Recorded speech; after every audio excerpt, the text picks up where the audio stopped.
Haleluya. Semakin banyak orang percaya kepada Yesus, baik dari kalangan artis, dari tokoh-tokoh agama, juga banyak orang yang memang masyarakat biasa juga percaya kepada Yesus akhir-akhir ini.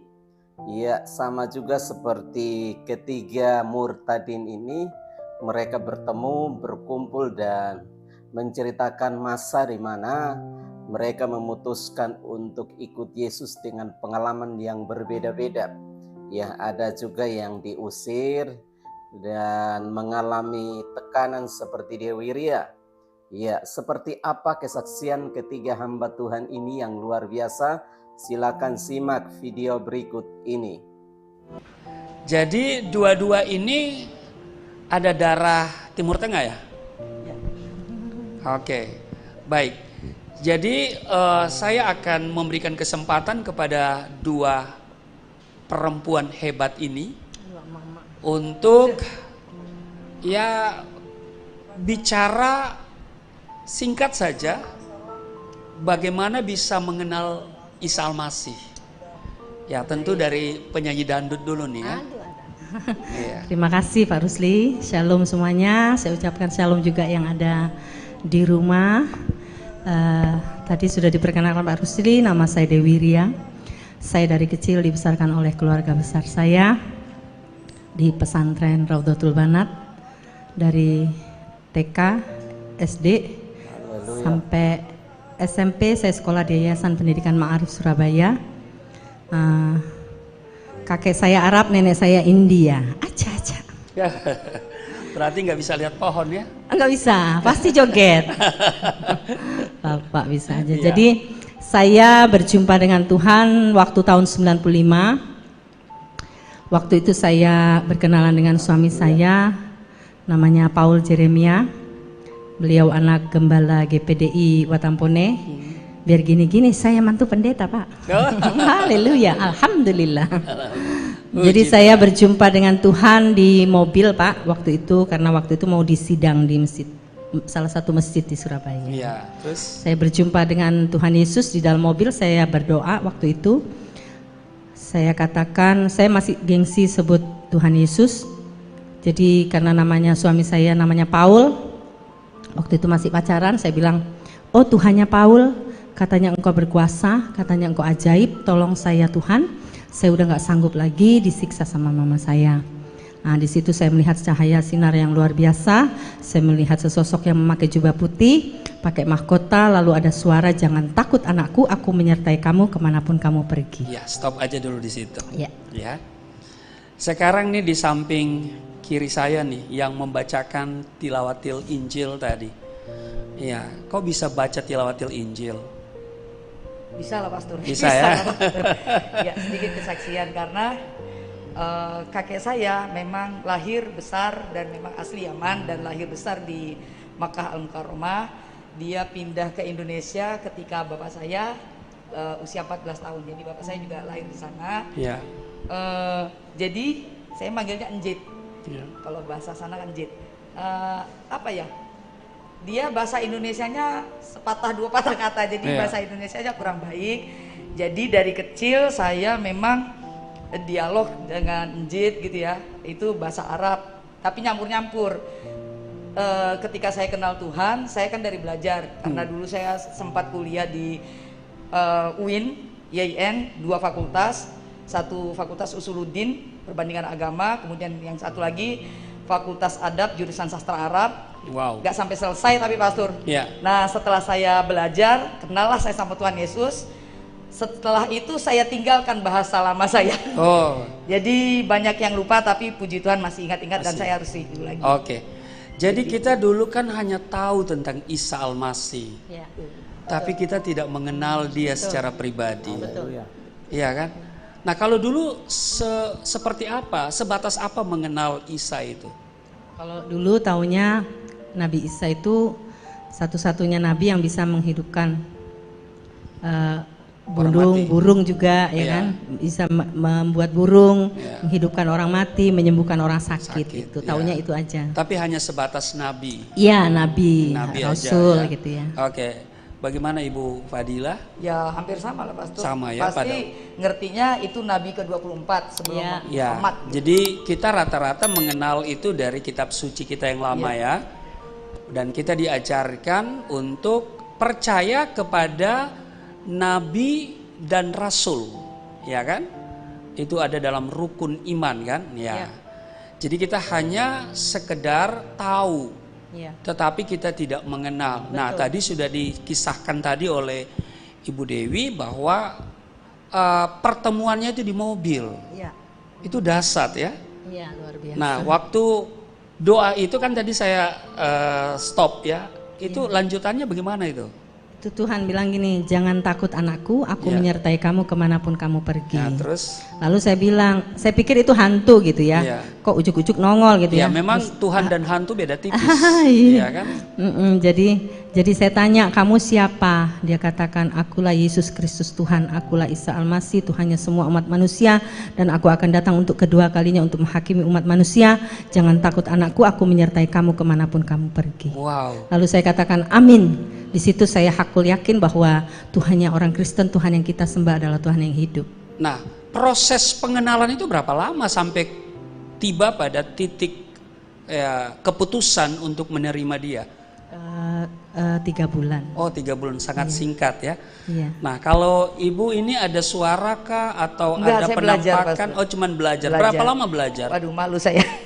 14 tahun. 14 tahun. Apa saja yang dipelajari 14 tahun itu? Ya, saya bahkan sempat jadi ateis dulu, Pastor. Oh, iya. Jadi ceritanya karena saya belajar usuluddin, ada pelajaran mata kuliah kristologi waktu itu. Dekatin mic. Belajar kristologi. Sebenarnya kenal Tuhan nggak sengaja. Dari nggak belajar, sengaja. nggak sengaja dari. Jadi mengenal Tuhan nggak sengaja nih. Ya, kami belajar kristologi. Jujur, saya sendiri belajar kristologi kala itu memang untuk menjatuhkan kekristenan. Ya, namanya juga ilmu perbandingan ya. Ya, jadi waktu belajar kan harusnya ilmu perbandingan itu harusnya objektif ya. Tapi ternyata subjektif banget. Iya, karena saya untuk menjatuhkan. Iya, di pesantren kebetulan pesantren yang khilafah. Iya. Jadi saya pakai furdah gitu, pakai nikof itu selama 5 tahun. Saya di pesantren khilafah itu saya sempat jadi pemimpin halakoh liko untuk calon mujahidah. Waduh. Calon teroris. Udah, kita nggak usah bahas itu, terlalu ribet untuk dibahas. Saya sempat memualafkan Kristen dan Katolik itu 28 orang. 28 orang, bukan 280. Udah, jangan sampai. Ya, sebab ada yang mengaku membaptis 350 orang gitu dalam waktu yang singkat. Kalau sebenarnya kalau memualafkan lebih gampang daripada memurtadkan. Mengkristenkan ya. Betul, Pastor. Betul. Jadi memang agak susah memang. Ya, memang memualafkan itu lebih cepat karena teologinya sederhana, lam yalid walam yulad. Ya kan? Walam yakul lahu kufuwan ahad. Bahwa Allah itu tidak beranak dan tidak diperanakan. Nah, sementara orang Kristen itu kan Tuhannya punya anak, ya kan? Anak Allah, Yesus namanya, kan? Nah, ya kan? Lalu kita udah diajarkan sejak kecil bahwa wakalu tahazaulahu waladan, ya kan? Kafirlah mereka yang berkata bahwa Allah punya anak. Nah, tetapi Ibu Fadila kok 14 tahun sampai pada titik kesimpulan itu apa sih yang sangat urgent gitu? 14 tahun itu karena saya nggak ada bimbing. Oh, nggak ada bimbingan. Ya, saya pergi ke gereja masih pakai atribut saya. Ya. Dan gereja nggak mau terima, Pastor Diki. Nah, itu gereja ketinggalan. Ya, padahal atribut ini kan bukan nggak bisa kita klaim sebagai atribut Muslim. Iya, betul. Ya kan? Atribut itu bukan agama, atribut itu budaya. Betul, Pastor. Dan kekristenan itu lahir dan berakar di Timur Tengah, di Palestina. Ya kan? Nah, saya punya ini dari Palestina nih. Saya beli di Palestina, ya, bukan di online, bukan. Langsung di sana ya. Iya. Ini Palestina langsung ya, karena saya kan sering ke Palestina ya, hanya saja hampir 2 tahun ini udah nggak pernah pergi lagi karena COVID. Nah, tetapi sekarang sudah dibuka lagi Israel Dan saya schedule di Oktober ya, Oktober tanggal 17 Oktober 2022. Dan kalau saudara mau ikut ya, saudara bisa daftar ya. Tulis namamu ada di kolom deskripsi ya, di komentar saudara bisa daftar di situ. Oke, lanjut nih. Sampai pada titik pengakuan itu apa sih yang paling urgent? Sederhana sebenarnya Pastor. Cuman dengar orang nyanyi, ya Aba Bapak ini aku anakmu, cuman gitu doang. Oh, baru saya bilang tadi ada yang keputus tadi ya, pergi ke gereja kok nggak mau nerima, dikira saya karena atribut. Iya, karena dikira saya penyusup. Oh gitu. Ya, jadi saya belajar sendiri buka Alkitab, karena baca Alkitab tuh nggak sama dengan baca kitab kita yang dahulu. Oke. Ya, di situ saya belajar, nggak dapat, nggak ketemu juga. Akhirnya saya memutuskan, ya udahlah, aku tidak percaya Tuhan. Saya sempat ateis selama hampir 3 tahun. Wah. Iya. Nah, terus sampai pada titik kesimpulan mengambil keputusan karena lagu itu ya? Iya, jadi simple sekali sebenarnya. Dengar lagu itu, ya kayaknya, loh, kok iya ya? Kita saking dekatnya kita sama Tuhan itu, panggil Tuhan itu Bapak. Enak banget ya orang Kristen. Cuman gitu akhirnya saya datang ke satu gereja. Waktu itu saya masih tinggal di Solo. Saya datang ke gereja, kebetulan pendetanya ibu-ibu. Akhirnya saya belajar dan katekisasi. Bu pendeta bilang udah cukup, Mbak Fadila udah cukup 6 bulan waktu itu. Tapi karena saya ini kan agak oneng ya. Jadi saya minta ditambah lagi waktu itu. Jadi belajar pas, ya? Ditambah minta 3 bulan lagi. Jadi hampir 10 bulan saya belajar, terus saya baptis. Wah, oke. Gitu, jadi sudah dibaptis. Selanjutnya apa yang akan terjadi nanti kita sambung lagi. Nah, jadi 3 bulan kemudian ambil keputusan, terima Yesus, dibaptis. Oke, apa yang terjadi nanti kita sambung lagi. Terima kasih ya. Oke, baik.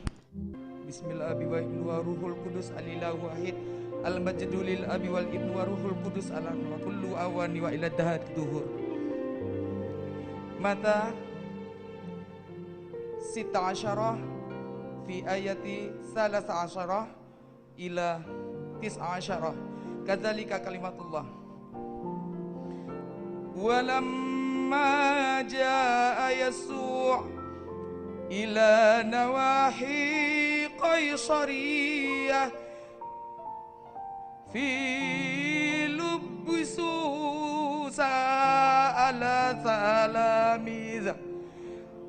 سأل تلاميذه قائلا من يقول الناس إني أنا ابن الإنسان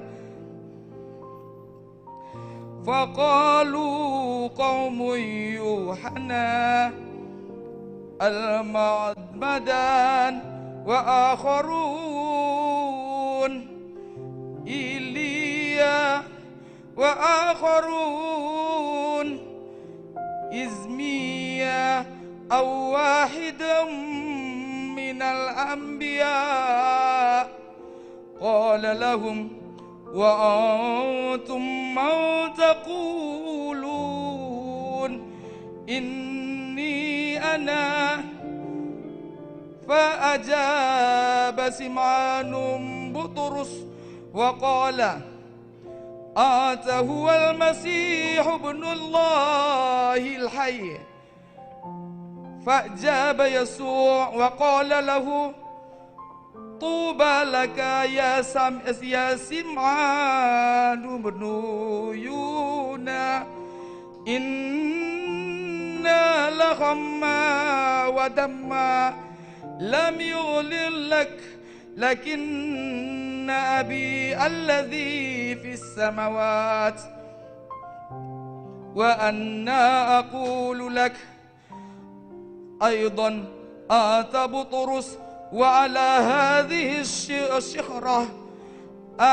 أبني كنيستي وأبواب الجحيم لا تقوى عليها وأعطيك مفاتيح ملكوت السماوات فكل ما تربطه على الأرض يكون مربوطا في السماوات وكل ما تخل على الأرض يكون مخلولا في السماوات آمين. Puji Tuhan, saya secara pribadi merasa senang karena ternyata banyak orang yang percaya kepada Tuhan dan banyak orang yang menjadi penginjil hari-hari ini, dan mereka adalah ujung tombak daripada menginjil khususnya di Pulau Jawa ya. Mereka pasti banyak memenangkan banyak jiwa, seperti pengakuan salah satu dari mereka yang pernah memualafkan banyak orang, tetapi sekarang dia mempertobatkan banyak jiwa atau memurtadkan banyak jiwa yang percaya kepada Tuhan Yesus, menjadi pengikut Kristus yang setia. Tuhan kiranya memberkati ketiga saudara kita ini supaya semakin dipakai Tuhan luar biasa, dan kiranya juga Bapak Ibu Saudara sahabat Eva Kreatif diberkati dengan video ini. Haleluya. Tuhan Yesus memberkati Bapak Ibu Saudara bersama keluarga di rumah. Amin.